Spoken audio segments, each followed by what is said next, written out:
உலகத் தமிழர்கள் அனைவருக்கும் இன்றைக்கு நாம் உலகில் சர்ச்சைக்குரிய ஆப்கானிஸ்தானுடைய மறுபடியான பிரளயம், முஜாஹிதுகள், ஜிஹாதிகள், போராளிகள், பயங்கரவாதிகள் என்ற செய்தி வந்துவிடுமோ என்கின்ற ஒரு நிலை தற்போது ஆப்கானிஸ்தானிலே காணப்படுகிறது. நஜீபுடைய காலத்திலே பல தசாப்தங்களாக காந்தஹார், ஆப்கானிஸ்தான், காபூல் என்ற பெயரோடு உலகிலே மக்கள் பார்க்கும் பெரும் பயங்கரவாதிகள் கொண்ட நாடாகவும், தாலிஃப் என்றாலே எல்லோரும் அச்சப்படக்கூடிய ஒரு சூழலை ஆப்கானிலே பார்த்தோம்.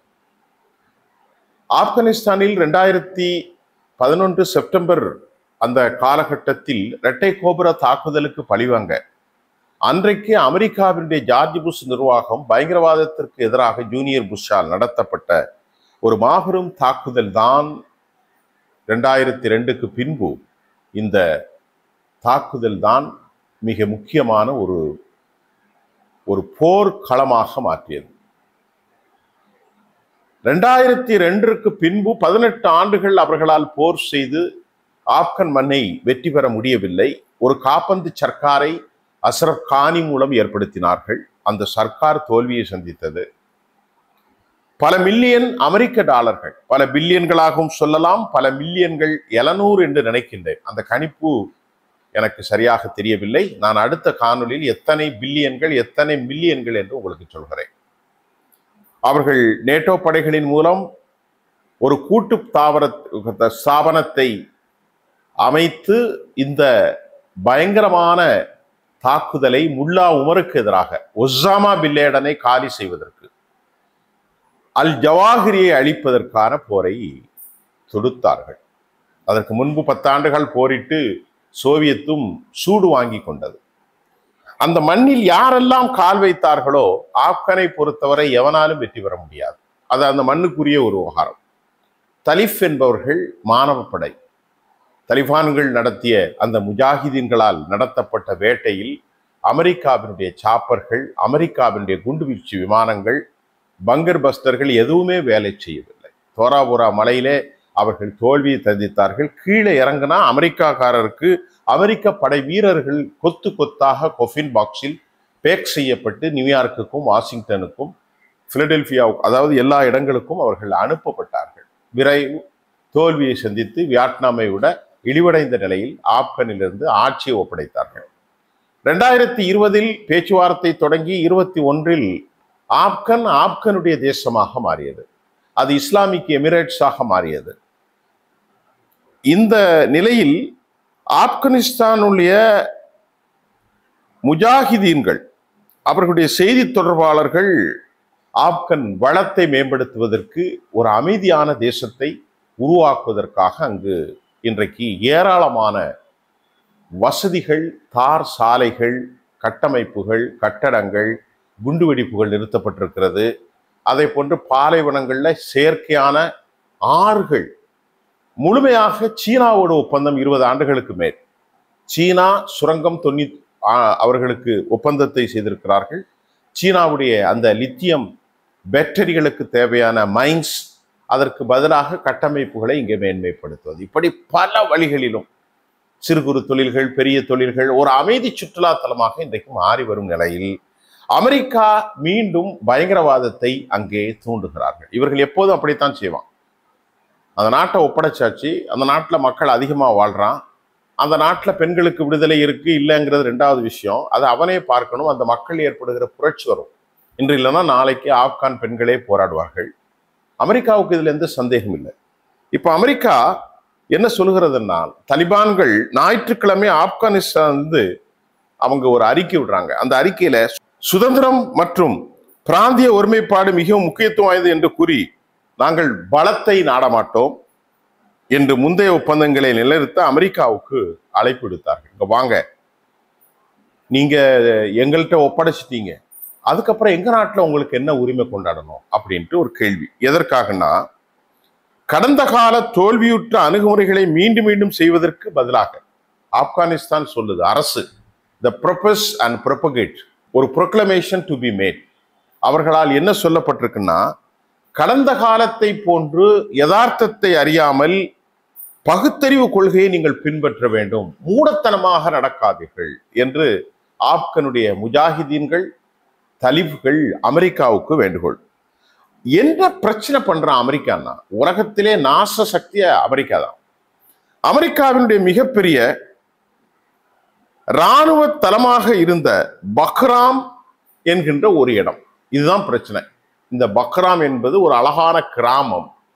இவற்றை ஒரு சேட்டிலைட் சிட்டியாக மாற்றி அதுல ரெடார் சிஸ்டங்களை மாற்றி 12,000 கிலோமீட்டர் 12,000 மீட்டர் நீளமான ஒரு மிகப்பெரிய விமான இறங்கு தளத்தை அமைத்து அதிலிருந்து எல்லா வசதிகளும் செய்யக்கூடிய ஒரு தளத்தை அமெரிக்கா உருவாக்கியது. அதற்கு பல மில்லியன் டாலர்களை அமெரிக்கா செலவழித்தது. அந்த இடம் 50 கிலோமீட்டர் 31 மைல் ஃப்ரம் காபூல். அந்த இடத்தை அமெரிக்கா உருவாக்கி செப்டம்பர் 11, 2001, நான் அதற்கு முன்பு தவறாக டேட்டா சொல்லிட்டேன். செப்டம்பர் 11, 2001 நியூயார்க் மற்றும் வாஷிங்டனில் நடத்தப்பட்ட அல் கொய்தாவினுடைய அந்த பயங்கரவாத நடவடிக்கைகளுக்கு எதிராக தாக்குதலை தொடங்குவதாக அறிவிப்பு செய்துதான் இந்த பக்ராமில் அவர்கள் CENTCOM commanding centre, military base எல்லாவற்றையும் உருவாக்கினார்கள். இப்ப என்ன கேட்கிறான்னா, அந்த இடத்தை என்கிட்ட கொடுன்னு கேட்கிறான். இது எவ்வளவு பெரிய அநியாயம். நாட்டுக்கு சுதந்திரம் கொடுத்தாச்சு. ஒரு காலத்தில் யுனைடெட் கிங்டத்தோடு உலகம் முழுவதும் சுதந்திரம் இருந்தது. நாட்டை கொடுத்துட்டு ஒரு இடத்தை மட்டும் நான் ஆட்சி செய்வேன்னா அது என்ன சுதந்திரம்? அமெரிக்கா எவ்வளவு பெரிய மோசமான ஆள்னு பாருங்க.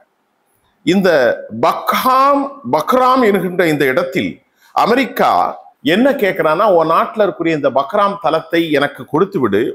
பயங்கரவாதத்திற்கான எதிரான போர் என்று அழைக்கப்படும் போது அமெரிக்கா படைகளால் குற்றம் சாட்டு அல்லது விசாரணை இல்லாமல் ஆயிரக்கணக்கான பொதுமக்கள் இங்குதான் சிறை வைக்கப்பட்டார்கள். ஆயிரக்கணக்கானவர்கள் இங்குதான் துஷ்பிரயோகம் செய்யப்பட்டார்கள். ஆயிரக்கணக்கானவர்கள் இங்குதான் சித்திரவதை செய்யப்பட்டார்கள். அமெரிக்கா அந்த இடத்தை தற்போது திரும்ப பெறும் நோக்கத்தோடு ஆப்கானிஸ்தான் அரசாங்கத்திடத்திலே கேட்கிறது. இப்ப ஆப்கானிஸ்தான் என்ன பதில் சொல்லுகிறது? 4 வருஷம் ஆச்சு, அமைதியா போகுது, எந்த பயங்கரவாதமும் இல்லை, எந்த தீவிரவாதமும் இல்லை. இந்தியாவோடும் அவர்கள் ராஜ்ய உறவுகளை மேற்கொள்கிறார்கள். இந்தியாவுடைய வெளிவிவகாரத்துறையும் அங்கே ராஜ்யமாக இருக்கிறது. இந்தியா அங்கு கட்டடங்களை கட்டி கொடுத்தார்கள். சீனாவோடு அவர்கள் நட்புறவோடு இருக்கிறார்கள். பாகிஸ்தானுக்கு அவருடைய உறவு இல்லை. உலக நாடுகள் எங்களை அங்கீகரிக்க வேண்டும் என்று கேட்கிறார்கள். இன்டர்நேஷனல் மானிட்டரி ஃபண்டுடைய ஃபண்டை கேட்கிறார்கள். எல்லாம் நடக்கிறது, தவறுகளும் இருக்கிறது. பெண்கள் கல்வி விவகாரம், பெண்கள் சுதந்திர விஷயம், பெண்கள் ஊடக விவகாரங்கள் எல்லாம் இருக்கிறது, அது நடக்கும். ஆனாலும் அமெரிக்கா என்ன சொல்கிறான் என்றால், அதை எங்களுக்கு தரவில்லை என்றால் டொனால்ட் ட்ரம்ப் அவர்கள் சொல்கிறார், சனிக்கிழமை நடப்பது வேறு என்று பைத்தியக்காரத்தனமாக அமெரிக்கா உணர்கிறது. நாங்கள் இப்போது ஆப்கானிஸ்தானுடன் பேசுகிறோம். அந்த பக்ராம் இடத்தை திரும்ப பெற விரும்புகிறோம். விரைவில் அமெரிக்கா அவருடைய ஸ்டேட்மெண்ட்டுடைய தமிழாக்கத்தை சொல்றேன். விரைவில் அதை திரும்ப பெற விரும்புகிறோம். அவங்க அதை செய்யலைன்னா, அதை செய்யாவிட்டால் நான் என்ன செய்ய போறேன் அப்படின்பத நீங்கள் கண்டுபிடிக்கத்தானே போகிறீர்கள் என்று சொன்ன. இவன் என்ன செஞ்சான்? ஈரான்ல போய் என்ன செய்ய முடிஞ்சது? அமெரிக்காவில் 18 வருஷமா நீ என்ன பண்ணீங்க? உங்களால என்ன பண்ண முடிந்தது? ஆப்கனில் ஒன்றும் பண்ண முடியவில்லை. இங்கிலாந்துடைய பிரதமர் கேர் ஸ்டோமரோடு ஒரு செய்தியாளர் சந்திப்பில் யுஎன் செக்யூரிட்டி கவுன்சிலுடைய அரசு விஜயம் சென்ற போது இந்த தளத்தை திரும்ப பெறுவதற்கான பணிகளை அந்த அவரை பொறுத்தவரை ஒரு பைத்தியக்காரத்தனமான ஒரு மெட்டு, அதாவது என்ன சொல்றது, ஒரு நடவடிக்கையை மேற்கொண்டு வருகிறார். இதுல என்ன காரணம் அப்படின்னு பார்த்தா, பீஜிங்ல இருந்து இது ரொம்ப பக்கத்துல இருக்கு. இந்த பக்ராம் பீஜிங்குக்கும் தலிபான்களுக்கும் நல்ல ஒரு நெருக்கம், ரஷ்யா. அப்ப இந்த தளத்தை அமெரிக்கா பெற்றுக்கொண்டால் சீனாவுக்கு செக்கு வைக்கலாம். பக்ராம் அப்படிங்கிறதுதான் அமெரிக்காவினுடைய விஷயம். சுதந்திரம் அடைந்த ஒரு தேசத்தில் அவனது பகுதிகளை எப்படி கொடுப்பான்? இங்கிலாந்துக்காரன் இந்தியாவோ மற்ற பிடித்திருக்கக்கூடிய உலக நாடுகள் முழுவதுமாக இராணுவ நிலைகளை செஞ்சா, ரயில் தண்டவாளம் அமைச்சு இது எல்லாம் எனக்கு தான் சொந்தம், நான் ஒரு இடத்துல இருப்பேன்னா அது எப்படி சுதந்திரமாகும்? எவ்வளவு மோசமான பைத்தியக்காரத்தனமான ஒரு திட்டத்தை அவன் போடுகிறார்கள் என்று நீங்கள் பாருங்கள். சீனா தனது அணு ஆயுதங்களை தயாரிக்கும் இடத்திலிருந்து 1 மணி நேரத்தில் தான் இந்த இடம் இருக்கு. அமெரிக்கா உருவாக்கி கொடுத்திருக்கக்கூடிய இந்த பக்ராம் இந்த சிட்டி அல்ல, அது ஒரு கிராமம். எல்லா வசதியும் கொண்ட சேட்டலைட். இது சீனாவுக்கு ரொம்ப நெருக்கமான ஒரு இடமாக இருப்பதால் நாங்கள் இந்த தளத்தை பெற விரும்புகிறோம் என அமெரிக்கா சொல்கிறது. ஆப்கானிஸ்தான் இந்த குழப்பமான நிலையை திரும்ப பெறுவதற்காக தனது முன்னோடி அமெரிக்க அதிபர் ஜோ பிடனை திட்டார். பைத்தியக்காரன், இந்த இடத்த கொடுத்துட்டான் அப்படின்ட்டு. இப்ப ஆப்கானிஸ்தான் அதிகாரிகள் மாநாட்டில் ஒரு முடிவு எடுக்கப்படுது. இந்த பக்ஹாம், காபூலிலிருந்து 50 கிலோமீட்டர் 31 மைல் இருக்கக்கூடிய இந்த சேட்டலைட் சிட்டி சென்காம் இருப்பது, பெரிய விமான தளங்கள் இருக்கிறது, ரன்வே பெரிய 12,000 மீட்டர் ரன்வே இருக்கிறது. ஃபீட்டு, மீட்டரா ஃபீட்டுங்கிறது தெரியல, ஃபீட் தான். இந்த இடத்தை கேட்பதனால வெளியுறவுத்துறை அமைச்சர் ஜாகிர் ஜலாலி என்ன சொல்றாரு அப்படின்னு பார்ப்போம். எக்ஸ்டர்னல் அஃபேர்ஸ் ஆப்கானிஸ்தான் ஜாகிர் ஜலாலி, ஆப்கானிஸ்தர்களுடைய வரலாறு நீ நினைச்சு பார்க்கணும். இருப்பை, பிறருடைய பிரநாட்டின் இருப்பை இந்த மண்ணில் எங்கள்ல நாங்க ஏற்றுக்கொள்ளவே மாட்டோம். ஜாகிர் ஜலானி தன் கூற்றில் இரு நாடுகளுக்கும் இரு தரப்பு மரியாதை மற்றும் பொதுவான நன்மைகள் அடிப்படையில் பொருளாதாரம், எக்கனாமி, பொலிட்டிக்கல்ஸ் உறவுகளில் ஈடுபட அல்லாம மிரட்டுறது, என் நாட்டை உள்ள பங்கு கேட்கறதெல்லாம் கொடுக்க மாட்டேன் அப்படின்னு நியாயமா சொல்லியிருக்கான். அவர் சொல்றார். பாதுகாப்பு அமைச்சகத்தினுடைய மூத்த அதிகாரி ஃபஷஹுத்தீன் ஃபித்ரத் என்ன சொல்றார் அப்படின்னு பார்ப்போம். ஃபஷஹுத்தீன் ஃபித்ரத் சொல்லும்போது ஆப்கானிஸ்தான்ல இருந்து ஒரு அங்குல நிலத்தை கூட அமெரிக்கா பெற முடியாது என்று சொல்லியிருக்கிறார். இந்த விவகாரத்தில் ஆப்கானிஸ்தான் அரசாங்கம் ஆதரவுக்காக மாஸ்கோவை நோக்கி திரும்பும் போது ஆரம்பத்தில் பல கட்டுமானத்தை தொடங்கியது. 1980களில் பிற்பகுதியில் அவர்கள் பின்வாங்கும் நிலையும் ஏற்பட்டது. பல தசாப்தங்களாக போர் நடந்தது. இன்றைக்கு ஒரு பரந்த ஒரு சிறிய கிராமமாக மாற்றியதுடன் அங்கு அமெரிக்க வீரர்களுக்கும் இந்த பக்ஹாம் பகுதி சேவை செய்தது. தோழர்களே, இன்றைக்குள்ள விவகாரம் அமெரிக்கா எல்லா இடத்திலும் கால் பதிக்கிறது. உலகத்திலே பயங்கரவாதத்தை தூண்டுவதுதான் அமெரிக்கா. ISIS அமைப்புகளை இதே அமெரிக்கா தான் ஏற்படுத்தியது. ஈராக்ல, ஈரான்ல, அதே போன்று சிரியாவில் அமெரிக்காவால் தான் நடத்தப்பட்டது என்று சொல்லப்பட்டது. இன்றைக்கு ஹமாஸுக்கு எதிராக போர், சவுதி அரேபியாவுக்கும் அதே போன்று ஏமனுக்கும் இடையில எல்லா விதத்திலும் நாசத்தை செய்கிற அமெரிக்கா இயற்கையாகவே தன் நிலையை உணர வேண்டும் என்று முஜாஹிதீன்கள் அல்லது தலிஃப்கள் அல்லது அமெரிக்கா இஸ்ரேலுடைய பார்வையிலே பயங்கரவாதிகளான ஆப்கானிஸ்தான் கோரிக்கை வைக்கிறார்கள். ஒரு தேசம், இறையாண்மை தேசம், அழகாக செல்கிறது, அமைதியாக இருக்கிறது, பூத்து குலுக்கிறது. உலகத்தில் இருக்கிற டூரிஸ்ட்லாம் இப்போ காபூலுக்கு போறான். தவறுகள் நிறைய செஞ்சிருக்கலாம், இன்னும் தவறுகள் செய்யலாம். அதற்காக அமெரிக்கா அவன் நாட்டு உள்ளே சென்று பக்ஹாம் நகரத்தை எனக்கு கொடுத்துரு, 1 மணி நேரத்தில் சீனா டூர்ல இருக்கு, சீனாவுடைய ஒப்பந்தம், சீனாவுடைய மைன்ஸ், இதெல்லாம் அமெரிக்காவுக்கு பிடிக்கல.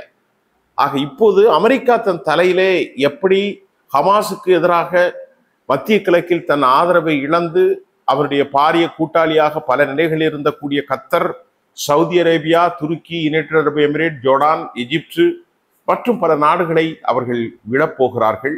அதைவிட மோசமாக அவர்கள் இங்கே இழக்கப் போகிறார்கள். ஆப்கானிஸ்தான் விவகாரத்தில் மிக மோசமான சம்பவம் நடந்தது. உலக வரலாற்றில் எச்சரிக்கை நடந்திருக்கிறது. அவர்கள் என்ன செய்ய போகிறார்கள்? மீண்டும் பயங்கரவாதத்துக்கு எதிராக தாக்குதலை நடத்தப் போகிறோம் என்று ஒரு பொய்யை சொல்ல போகிறார்களா? அவர்களுக்கு ஆதரவாக சில காணொலிகள், பல வீடியோக்கள் வரப்போகிறதா என்பதையெல்லாம் நாம் பொறுத்திருந்து பார்க்கலாம். நிச்சயமாக ஆப்கானிஸ்தானில் ஒரு துளி இடத்தை கூட அவர்கள் பெற முடியாது. சீனா இப்போது இதை உன்னிப்பாக கவனித்து வந்திருக்கிறது. மாஸ்கோ உன்னிப்பாக கவனிக்கின்றது. வாஷிங்டன் உன்னிப்பாக கவனித்து கொண்டு இந்த சேட்டையில் ஏற்படுகிறார்கள். நாம் பொறுத்திருந்து பார்ப்போம். ஆப்கானிஸ்தானில் தற்போதைய நிலை இதுதான். நன்றி.